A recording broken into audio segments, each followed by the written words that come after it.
उसने कुत्ते के मुंह में बाण मार दिए। और अगर यही अर्जुन होता तो क्या करता?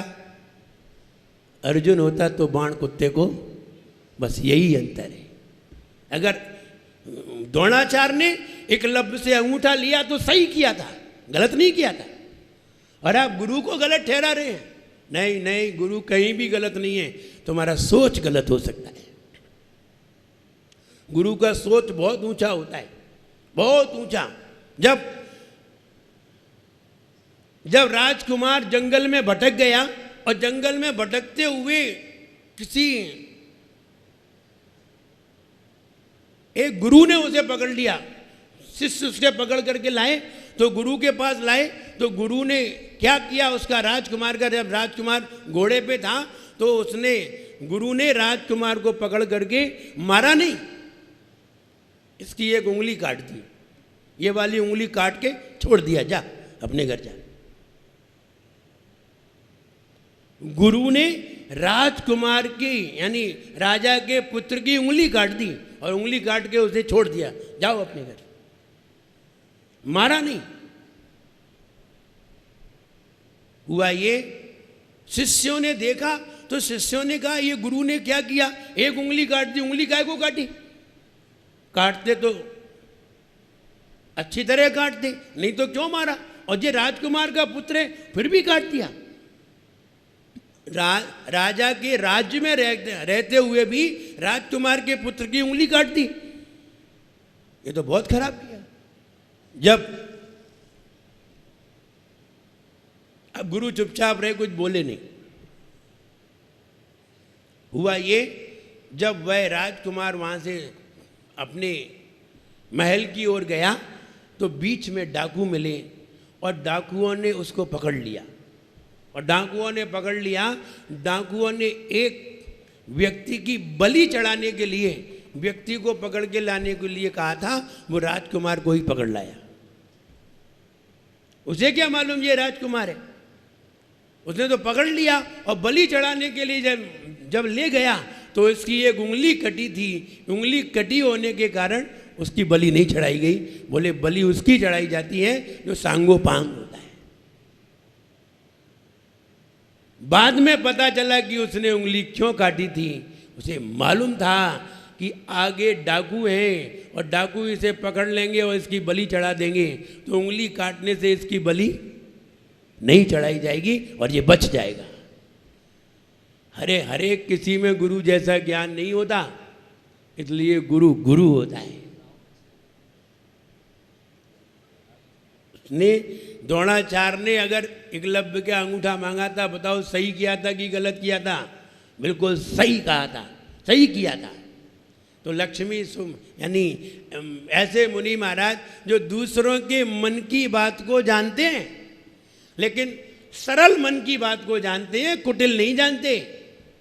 दो प्रकार के मुनि महाराज होते हैं। एक वो होते हैं जो व्यक्ति सरल सरल बातें सोचता है, वो जानते हैं। एक वो मुनि महाराज होते हैं जिस व्यक्ति ने बात को आधा सोचा, आधा बाद में सोचेगा, वो भी जानते हैं। और जो उसने सोची नहीं है, कल परसों या एक साल बाद सोचेगा, एक साल पहले क्या सोचा था, वो भी जानते हैं। वे मुनि महाराज कल आएंगे। आज तो ऋजुमती हैं, सरल सरल जानते हैं। जैसे कि बच्चा, आप बच्चे को देखते हैं, छोटे छोटे बच्चों की जरा खोज करिए। बच्चा 1 साल का होता है, 1 अक्षर बोलना सीखता है। बच्चा 2 साल का होता है, बच्चा 2 अक्षर बोलना सीखता है। बच्चा 3 साल का होता है, बच्चा 3 और 4 अक्षर बोलना सीखता है। और बच्चा 4 साल का हो जाता है तो बच्चा 4, 5, 6 अक्षर बोलना सीख जाता है। ये बच्चे की उम्र के अनुसार है, इसलिए स्कूल में जो ले जाते हैं वो कहते हैं 4 साल का होना चाहिए, तब तुम्हारा बच्चा भर्ती होगा। 1 साल का बच्चा 1 अक्षर बोलना सीखता है, ज़्यादा नहीं, 2 नहीं बोल सकता, पापा नहीं बोल सकता बच्चा। 1 साल का बच्चा पापा नहीं बोल सकता है, 2 साल का बच्चा बोल सकता है। 2 साल का बच्चा बोल सकता है, 1 साल का बच्चा नहीं बोल सकता। आप जरा देखना छोटे छोटे बच्चों को, बुलवाना, उनकी खोज करो। तो जैसे बच्चों के मन में सरल चीजें आती हैं, तो सरल बातों को दूसरे के मन की जानता है, वो ऋजुमति मना परिय ज्ञान है। वे मुनि महाराज विदेश क्षेत्र में विराजमान है। उन मुनिराज को मन वचन काय से मेरा प्रणाम भी। आइए अर्थ देखते हैं। ये वाली जाप करने से, 6 माह तक जाप करने से कोई व्यक्ति, किसी व्यक्ति को याद नहीं होता, किसी व्यक्ति को समझ में नहीं आता। 6 माह तक ये वाली जाप करें, लेकिन 6 माह तक कुछ त्याग करके करे। कभी खटाई त्याग की जाती है, कभी नमक त्याग किया जाता है। नमक त्याग करके 6 माह तक प्रतिदिन सुबह शाम इसकी जाप करे, उसका ज्ञान शीघ्र ही वृद्धि को प्राप्त होता है। उसे दूसरे के मन की बात समझ में आने लगती है, अपने मन की बात समझ में आने लगती है। ये वाली जाप करने से, ये वाली और कल वाली दोनों जाप करने से व्यक्ति को अपने मन की बात समझ में आने लगती है, दूसरे के मन की बात भी वो पकड़ना सीख जाता है कि ये क्या चाहता है, क्या कहना चाहता है और क्या इसके मन में चल रहा है, वो समझ लेता है। वे मुनि महाराज मना पर्याय ज्ञान के धारी होते हैं। मना पर्याय का मतलब है मन में आने वाला विचार, दूसरे के मन में आने वाले विचार को जानना मना पर्याय ज्ञान है। आइए अर्थ देखते हैं, जरा चित्र में देखिए। आदिनाथ भगवान विराजमान है और आदिनाथ भगवान एक सफेद ओरा में विराजमान है। ओरा बना है सफेद, ऐसा ओरा बना है, उस ओरा में आदिनाथ भगवान विराजमान है। ओरा के बाहर देखिए, राइट हैंड देखिए, सूरज जैसा पीला पीला दिखाई दे रहा है। वो सूरज नहीं है, वो चंद्रमा है। लेकिन दिन में सूरज ऐसा फीका फीका पीला पीला दिखाई देने लगता है, तो वो दिन है, रात्रि तो है नहीं, दिन है। और चंद्रमा है, वो चंद्रमा, पूर्णिमा का चंद्रमा भी सूरज के सामने फीका फीका नजर आ रहा है, पीला पीला। दिन में चंद्रमा की कोई कांति दिखाई ही नहीं देती सूरज के सामने। सूरज का प्रकाश तेज होता है, इसलिए उसमें उसकी रोशनी दिखाई ही नहीं देती। तो बाजू में वो चंद्रमा फीका फीका सा, पीला पीला सा, धुंधला धुंधला सा पड़ गया। और धर्मेंद्र आदि भी उनकी स्तुति गा रहे हैं। धर्मेंद्र, चक्रवर्ती, इंद्र, ये सभी उनकी स्तुति गा रहे हैं। तो यहाँ गा नहीं रहे हैं, गा भी रहे हैं और उन्हीं की तरफ देख रहे हैं। धर्मेंद्र भी देख रहे हैं, अन्य इंद्र भी देख रहे हैं, चक्रवर्ती भी देख रहा है, पुरुष भी देख रहे हैं, सब भगवान की तरफ देख रहे हैं। अब देखिए चित्र में क्या दर्शा रहे हैं। चित्र में ये दर्शा रहे हैं, हे भगवान, आप जिस ओरा में हैं, तो आपके शरीर ने, आपके मुख ने सारा अंधकार मिटा दिया है। आपके मुख ने सारी उपमाओं को जीत लिया है। सारी उपमाओं को, कौन सी उपमा दें? अरे किसी के अंदर तेज है, बहुत सारी चमक है किसी के चेहरे पर, तो चमक चेहरे से ही दिखाई देती है, कोई हाथ और पांव से दिखाई नहीं देती। तेज दिखाई देता है तो कहां से दिखाई देता है? पांव से दिखाई नहीं देता है, चेहरे से दिखाई देता है। तो आचार्य महाराज, मानतुंग महाराज कह रहे हैं, हे भगवान, आपके चेहरे के तेज से, पहली बात तो आपके चेहरे ने सारी उपमाओं को जीत लिया है। कैसे जीता है? कोई व्यक्ति सूरज की उपमा लगाएगा, आपके चेहरे से तेज आ रहा है, तो कहेंगे आप तो सूरज जैसे चमक रहे हो, यही कहा जाएगा। कोई सुंदर है तो कहते हैं आपका मुखड़ा तो कैसा है? चांद जैसा है। सुंदर है तो चांद जैसा है, और तेज है तो सूरज जैसा है। और कहीं हीरे की उपमा लगाते हैं सुंदरता में, कई अलग अलग सुंदरता में उपमाएं लगाते हैं, और कहीं आप बिल्कुल अच्छी तरह बड़े प्रसन्न हैं तो कहेंगे आप तो आज तो आप गुलाब के फूल की तरह खिले दिखाई दे रहे हो, ये कमल के फूल की तरह खिले दिखाई दे रहे हो। ऐसी उपमा लगा करके बात करते हैं। और अगर आप ज्ञान की बातें कर रहे हो तो लोग कहेंगे आज तो आप दीपक की तरह प्रकाश कर रहे हो, आपका ज्ञान तो दीपक की तरह है। अलग अलग उपमाएं लगा करके एक एक बात को प्रकाशित किया जाता है। लेकिन आचार्य मानतुंग महाराज ये कहने जा रहे हैं, हे भगवान आप में हम किसकी उपमा लगाएं? आपने तो दुनिया में जितनी भी अच्छी अच्छी उपमाएं हैं वे सब जीत ली हैं।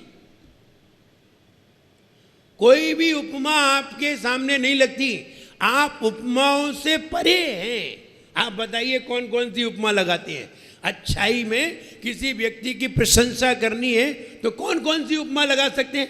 नंबर 1 सूरज, नंबर 2 चांद, नंबर 3 क्या प्रकाश, नंबर 4 दीपक, नंबर 5 ये तो हमने ही बता दी, नंबर 5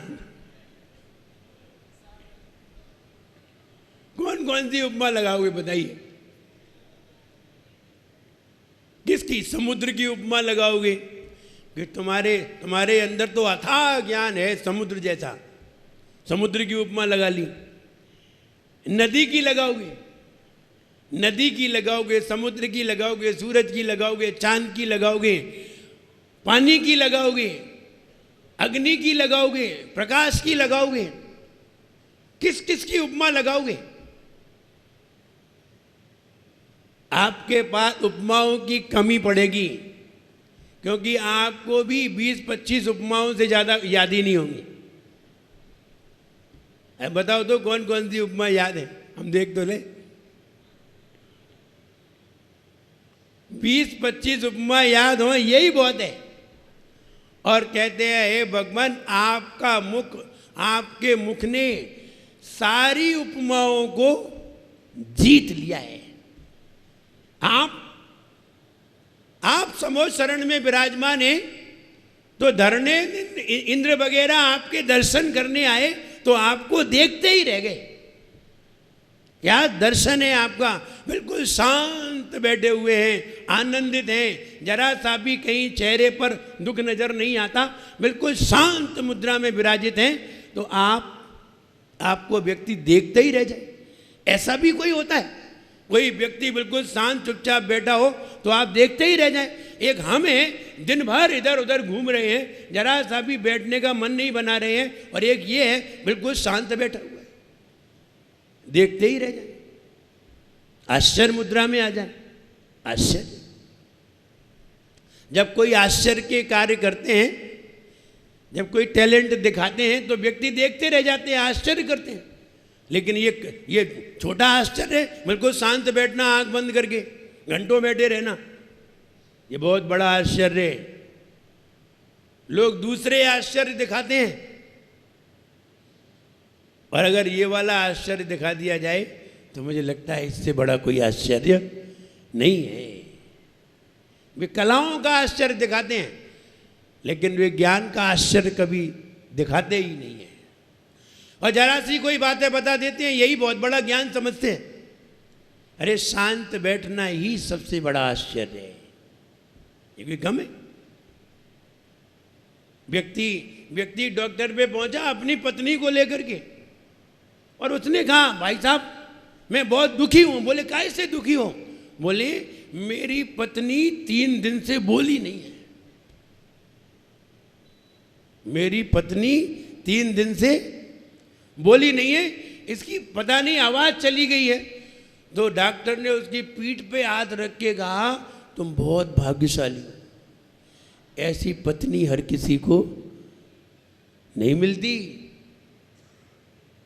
तुम बहुत सौभाग्यशाली हो कि तुम्हें ऐसी पत्नी मिली जो बोलती नहीं है। तो क्या करना है ये बताइए? वो बोला डॉक्टर साहब कोई ऐसी दवा दीजिए कि पत्नी बोलने लगे।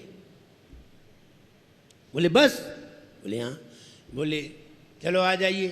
तो उसने कुछ नहीं, वो होम्योपैथिक की वो गोली निकाली मीठी मीठी और एक पुड़िया में बांधी और ये कहा कि ये दवा घर से बाहर खानी है, घर में नहीं,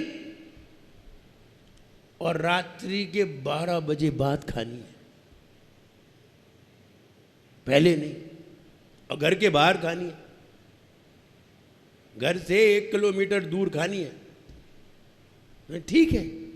वो रात भर घर से बाहर रहा 12 बजे तक। 12 बजे बाद उसने दवाई खाई, मैं तो मीठी गोली थी, खाली पानी पी लिया, आराम से घर पे आया। पत्नी गुस्से में बोली, देखो बोली कि नहीं, बोल गई पत्नी, बस बुलवाना था। बोले रात्रि में 12 बजे बाद जाना, पत्नी अपने आप बोलने लगी।